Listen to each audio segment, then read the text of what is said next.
right out, back it up.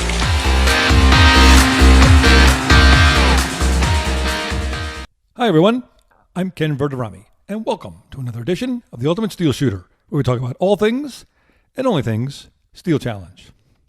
Okay everybody, welcome back to the podcast. Before we get into today's topic, just a couple of quick program notes. Number one, hopefully if you're like me and you live somewhere in Florida, particularly on the East Coast, you're batting down for this tropical storm / Category 1 hurricane that's heading this way tonight. I mean, as I'm recording this, it's Wednesday night here and due to make landfall someplace south of us here, probably midnight or 1 a.m. So hopefully everybody has taken the appropriate precautions and will be safe. And then for those of you further up the East Coast, particularly inland, stand by. You're going to get a bunch of that rain and wind that we're getting as well. So everybody be careful. All right. So again, before we talk about today's topic, I want to mention that if you don't already aware of it, we're running a sale at Steel Shoot Banners all the way up until it's going on right now, and it's up till November 23rd. And we're having a 10% off the entire store. So all the banners, whether they're individual banners or one of the several different types of bundles you can get, they're all 10% off.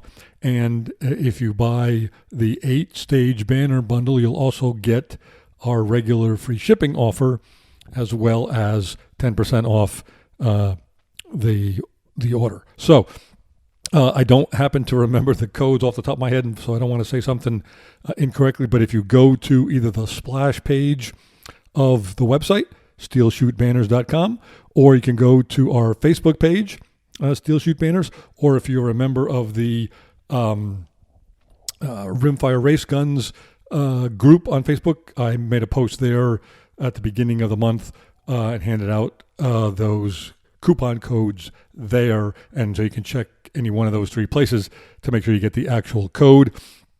Put that in, and you'll get 10% off whatever you order for banners. And don't forget, if you're ordering the 8-stage banners bundle or just the Outer Limits banner by itself, make sure you tell us whether you are a left-handed or a right-handed shooter, particularly if you're left-handed, because the bundle by default is for a right-handed shooter, and they're different for that stage, and they're different views, and so you need to get a different bundle. Okay, so enough about that. All right, let's get into today's topic. So today's topic is something I've been doing. If you're a reader of Front Sight magazine, you've probably seen the first couple of articles in my 4-part series that I call So How Do You Know? Okay, well, part 3 is going to be probably published in the January-February issue of Front Sight. And so I thought that since you guys, for podcast listeners here, I thought I'd give you a little heads up on that, and we can talk about that in a little more detail than I can cover in a short 12 or 1,300 word article for the magazine. Okay, so if you're not familiar with this series, is 4 different parts. I cover 4 different topics, and basically it's so how do you know you are or you are not doing whatever I'm talking about in one of these 4 areas. And today's area is something that I don't think you're going to see, so not many shooters that I would consider, your regular rank and file shooters, not elite national world champion class shooters. Most shooters in this class are probably not really doing this, nor do they really necessarily realize how important it is to be able to master this particular skill that I'm talking about. Okay. And the skill I'm talking about is being a subconscious shooter. And so what we're going to talk about are the 5 behaviors that I think you can look at that will tell you whether or not you are actually shooting subconsciously. And the deal here is you absolutely want to be a subconscious shooter, not a conscious shooter during a match. I talk about this extensively in my book on the mental side of the sport called The Game Within the Game, Mastering the Steel Challenge mental game. We talk a lot about being a subconscious shooter and being a conscious shooter and why you want to be one versus the other. Part of that, right, you'll hear me talk about, and you've heard me talk about before, is what I call match guy and training guy. And in a nutshell, you never want to bring training guy to a match, and the opposite is also true. You never want to bring match guy when you're training, right? And what does that mean? That means, so match guy is a subconscious shooter, and then training guy is a conscious shooter. And the reason that's important is, your conscious mind is where you do all your thinking and problem solving and observing and trying to figure things out, right? And so that sounds like training to me. And so you want to be using your conscious mind when you're training. However, all of those things that I just mentioned are really not helpful when you're in a competition and shooting in a match. And so you don't actually want to be doing any of those things. You've probably heard me say this before if you've listened to this podcast any length at all. And that is, when you go to a match, matches are just for shooting. Nothing else is going on. You go to a match and you just shoot. You don't think about shooting. You don't try to do anything. God forbid you don't try something new at a match. You just show up and you shoot. And the reason you can do that is because you let your subconscious mind take over. Okay? So let me jump into here the 5 most notable behaviors I think that would help you identify if you're doing this or not. Now, I will tell you, don't got time in this short podcast to go into how you become a subconscious shooter and what things you should be doing to become a subconscious shooter. That's probably a useful topic for a later podcast, and certainly I covered extensively in my books as well, and you can check them out at Amazon if you haven't already had them, about how techniques and training can go to do that. Okay, so let's look at the first one. So the first one is, if you are thinking about what you're doing while you are shooting, right, then by definition, you're using your conscious mind when shooting. Now, right, I think everybody probably realizes that all new shooters go through this phase in their development, right?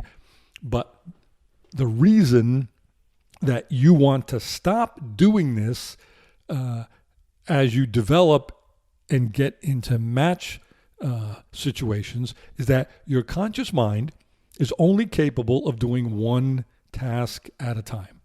Okay? One. And in order to shoot accurately at speed, right, if you think about it, you're required to do many multiple things simultaneously. Okay? Your conscious mind can't do this. It does one task after another, okay? And if you don't believe me, right now, try to think about 2 different things simultaneously, right? It's impossible. Your conscious mind can't do that. It's one thing at a time, then the next, then the next. There's no 2 things going on simultaneously, okay?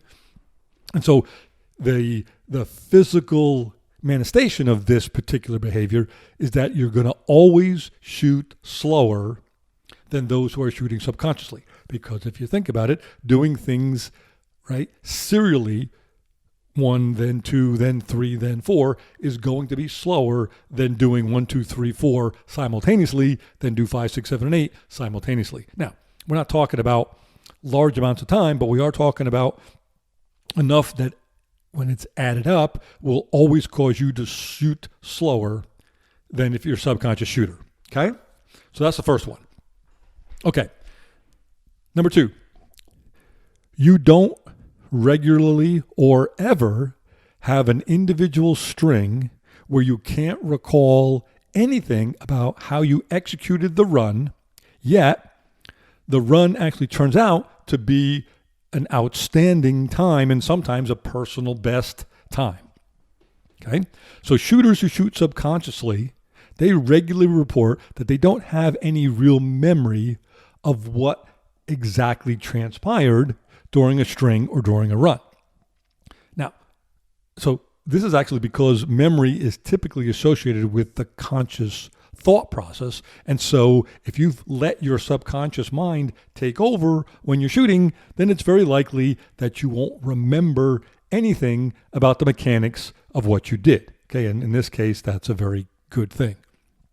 So as I mentioned before, right, you don't want to bring training guy to a match, and you don't want to bring match guy to a training session, but unfortunately, this is exactly what most shooters do, right? Training guy, you're always engaging your conscious mind in whatever you're doing, right? And you're using your conscious mind when you evaluate and eventually hopefully solve problems, which is exactly what you do to get better when you train.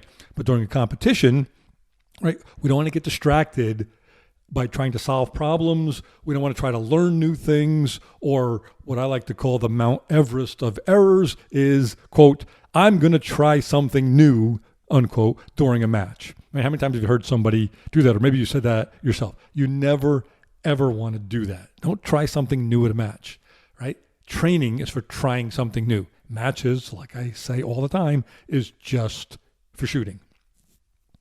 Okay, and you've probably heard this saying before, but it's very, very true if you think about it, and that is train hard, compete easy.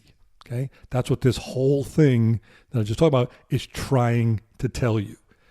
You work hard in training, and then when you compete, it should be easy. Your subconscious mind takes over, and you just are nice and relaxed, and you simply shoot. All right, number 3. If it bothers you when you show up for a match and the stages are not perfectly accurate or something is kind of like off, right? If that is you at a match, then not only are you not shooting subconsciously, right? But this is a classic sign that you are also what I call a habit shooter. Now, I've dedicated an entire chapter in my books about habit shooter versus subconscious shooter versus conscious shooter, so I'm not going to get too deep into it here. But in a nutshell, what's going on when you're a habit shooter is you're using your memory to determine how to shoot a stage. Now, this may seem like a good idea, right? You've all heard the unfortunate term muscle memory, right? Well, guess what? Muscles have no memory. The only cells in your body that have memory are the neurons in your brain. So muscles don't have any memory. But regardless of that, shooting by habit, by using what you remember you're supposed to do, is not good. And the reason is that when you are actually subconsciously shooting versus using a memory, you're allowing your subconscious mind to take in all the visual inputs that are possible in real time, and then use that real-time information to make decisions about what you should do next. Okay? And when you are working at this level, it doesn't matter if you come up against small things that are different than what you've been training in, since remember what's going on. You're able to take in this new information in real time, and then your subconscious mind will make appropriate adjustments to execute the shot successfully. Okay? If you're habit shooting and you're just using your memory of what things are supposed to go like, well, when you come across something that is different, now your conscious mind needs to evaluate this new information. Then it's got to make a decision. Then it's got to make changes to what to do. And then it sends, inputs to your muscles to make slight changes than what you normally used to do in the past. All of that takes a lot of time, and it results in slower shooting. So you don't ever want to be a habit shooter, okay? All right. And you see habit shooters at matches, right? They get to a stage and they complain about every little thing that's not right. Well, that's because they're already starting to set up themselves and make excuses that they're not going to do very well because things are not like they remember. Well, it doesn't matter, right? If you think about, USPSA shooters, every stage is different, every match, every day, right? There is no practicing on the same thing over and over again. And they do, the top shooters in that game do just fine, right? And that's because they're not taking things out of habit. All right, number 4, you do not trust your shooting skills because of a lack of training. So when you're a shooter in this situation, you always use your conscious mind to make decisions on what you're supposed to do. And since, right, like we discussed earlier, your conscious mind can only do one thing at a time, it takes a long time for the mind to come up with the appropriate physical steps to do next. Okay?